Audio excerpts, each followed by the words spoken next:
हिंदुस्तान अपनी आजादी का अमृतकाल मना रहा है। एक दिन पहले ही हमने 75वां गणतंत्र दिवस मनाया है, रिपब्लिक डे। गणतंत्र की किताब यानी संविधान में एक शब्द बेहद प्रमुखता से लिखा गया है और वो शब्द है जनतंत्र, यानी जनता की, जनता के द्वारा और जनता के लिए। मगर क्या जनता के हाथ में वाकई कोई तंत्र है? यह सवाल इसलिए उठ रहा है क्योंकि जनतंत्र सिर्फ और सिर्फ संविधान में दर्ज अर्थहीन शब्द बनकर रह गया है। मैं ऐसा क्यों कह रहा हूं, इसका पता आपको यह रिपोर्ट देखने के बाद चलेगा। नमस्कार, मैं हूं रामकृष्ण गौतम और आप देख रहे हैं द सूत्र का बेहद खास कार्यक्रम सीएम हेल्पलाइन यानी कॉमन मैन हेल्पलाइन। और इस खास कार्यक्रम में आज आपको मध्य प्रदेश के आदिवासियों के अधिकारों से जुड़ी बात बताऊंगा।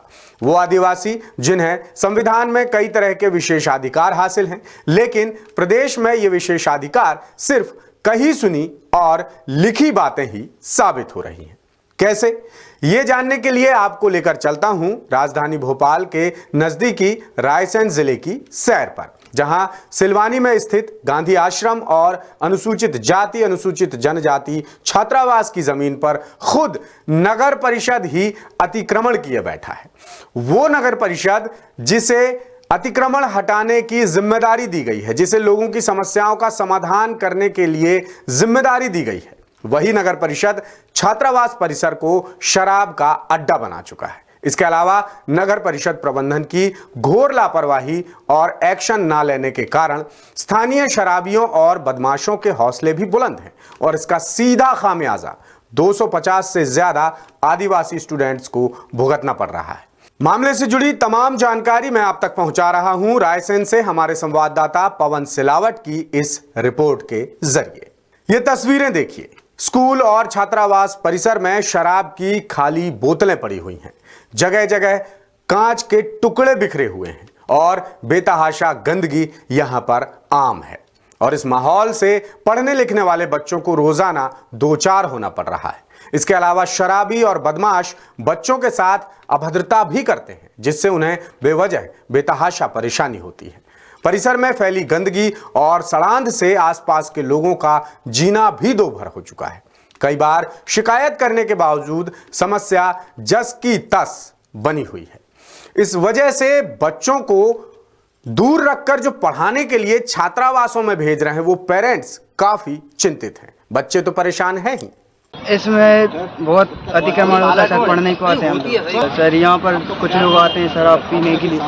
बहुत डर सा लगता है यहाँ पर। सर यहाँ पे परेशानी होती है, हम लोग यहाँ पढ़ते हैं सर, यहाँ पे वाहन वगैरह वगैरह निकलते हैं तो हमको सर पढ़ाई में बहुत डिस्टर्ब होता है सर। यहाँ पे सर शराबी लोग आते हैं और यहाँ पर पगो मगो फेंक चले जाते हैं, बहुत परेशानी होती है, पढ़ाई नहीं कर पाते अच्छे। परेशानी है यहाँ निकलने में परेशानी, बच्चों को जो बच्चे छोट पढ़ते हैं उनको परेशानी है। वो आसपास असामाजिक तत्व आ गए हैं तो बच्चे उनको फर्क पड़ा। उन घर परिवार वाले कई बार कह चुके कि भाई पान की गुमटी, मुर्गे की दुकान सब अतिक्रमण में, हॉस्टल की जगह है सब। लगभग 15-16 एकड़ ही। विभाग अब क्या कर रहा है वो देख ही रहा हो आप। अभी तो बाजार लग गया था, पिछले बाजार तो समाज के लोगों ने कुछ आंदोलन किया, जब जाकर बाजार हटा। ये सभी बच्चे एसटी और एससी वर्ग से आते हैं और ये लंबे समय से ऐसी परेशानी झेल रहे हैं। हाल ही में स्थानीय समाज सेवियों ने बच्चों की परेशानी को लेकर तहसीलदार और नगर परिषद प्रबंधन को लिखित शिकायत की है। उन्होंने ज्ञापन के जरिए अतिक्रमण हटाने, शराबियों पर एक्शन लेने की मांग की है। समाज सेवियों ने प्रशासन को दो टूक कह दिया है कि अगर वक्त रहते कार्रवाई नहीं हुई तो वो बड़े स्तर पर आंदोलन करेंगे और धरना प्रदर्शन करेंगे। यहाँ पर जो आदिम जाति कल्याण विभाग की जो भूमि है, यहाँ पर नियम के विरुद्ध ये नगर परिषद की जो बिल्डिंग भी यहाँ पर बनाई गई है प्रशासन के द्वारा, और नियम के विरुद्ध ही यहाँ का जो सिलवानी का जो बुधवार का जो बाजार भराया जाता है उसे यहाँ पर भरवाया जा रहा था, जिसके संबंध में हम लोगों ने पिछले समय पर एसडीएम महोदय के लिए ज्ञापन भी दिया था, लेकिन किसी प्रकार की कोई कार्रवाई नहीं की गई थी प्रशासन के द्वारा। जो परिसर में हम लोग खड़े हैं, यहाँ पर पिछले हफ्ते आदिम जाति कल्याण विभाग की ये ज़मीन है। यहाँ पर सिलवानी का जो बुधवार को बाजार भरा जाता है, जो पिछली बार इन लोगों ने यहीं पे बाजार भराया गया था, हम लोगों ने उसके विरोध में ज्ञापन दिया। उस विरोध में यहाँ पे धरना प्रदर्शन किया कि ये आदिम जाति कल्याण विभाग की ये जो ज़मीन है, ये इस पर प्रथम हक आदिम जाति समुदाय का है और ना कि यहाँ पर नगर परिषद का, जो यहाँ पर उनकी सहमति से यहाँ पर बाजार भरा गया। ये समाज सेवी पहले भी समय समय पर आवेदन, निवेदन और शिकायतें करते रहे हैं, लेकिन प्रशासन अंधा, गूंगा और बहरा बनकर सिर्फ तमाशा देख रहा है। इस वजह से स्थानीय लोगों में लगातार गुस्सा बढ़ता जा रहा है। लोगों का कहना है कि प्रशासन की अनदेखी की वजह से न केवल गांधी आश्रम बल्कि SC/ST छात्रावास के बच्चों को भी भारी परेशानी हो रही है। क्षेत्र का माहौल तो बिगड़ ही चुका है, ऊपर से शराबियों और बदमाशों की गतिविधियां दिन ब दिन बढ़ती जा रही हैं, जिससे बच्चों के आने जाने और पढ़ाई लिखाई में बाधा उत्पन्न हो रही है। जबकि इन छात्रावासों का संचालन प्रदेश सरकार की देखरेख में आज से नहीं बल्कि 6 दशक से भी ज्यादा वक्त से किया जा रहा है। स्थानीय लोगों और समाज सेवियों ने बताया कि आदिवासी वर्ग के बच्चों के हितों को ध्यान में रखते हुए तत्कालीन मुख्यमंत्री मोतीलाल वोरा के कार्यकाल में छात्रावास के लिए 15 एकड़ जमीन आवंटित की गई थी। इसके लिए खुद मुख्यमंत्री मोतीलाल वोरा ने तत्कालीन कलेक्टर को पत्र लिखकर तमाम व्यवस्थाएं दुरुस्त करने के निर्देश दिए थे। फिर कलेक्टर ने NOC जारी किया और यह जमीन उद्योग विभाग के अंडर में आ गई। मौजूदा वन मंत्री कुंवर विजय शाह उस वक्त उद्योग विभाग के अध्यक्ष थे। यहां के मौजूदा हाल ये हैं कि तमाम नियम कायदों को दरकिनार कर नगर परिषद ने छात्रावास की जमीन पर हाट बाजार लगवाना भी शुरू कर दिया है और इस हाट बाजार के एवज में बाकायदा दुकानदारों से नगर परिषद पैसे भी वसूल रहा है। साथ ही धड़ल्ले से लोगों ने सरकारी सिस्टम से साठ गांठ कर पक्के मकान बना डाले हैं और बाकायदा ये मकान किराए से चला रहे हैं, जिससे न केवल छात्रों की शांति व्यवस्था बिगड़ रही है बल्कि स्थानीय लोगों को भी बेहद परेशानी हो रही है। इस बारे में 10 सूत्र ने छात्रावास के प्रभारी से भी बात की, तो सुनिए उन्होंने क्या कहा। हाँ जी, गांधी आश्रम की जगह है, पहले से ही बाउंड्री वाल निर्मित है। नगर पंचायत वालों ने यहाँ बाजार लगवाना शुरू कर दिया है और उनकी वाहन रखे रहते हैं बाउंड्री वाल, वहाँ से उन्हें फेंसिंग भी करने छात्रावास तक, इधर बाजार लगवा दी लगे हैं। कुछ नहीं हुआ, SDM के लिए पत्र आया, कलेक्टर के महोदय से उन्होंने नफ्ती नहीं की भूमि की।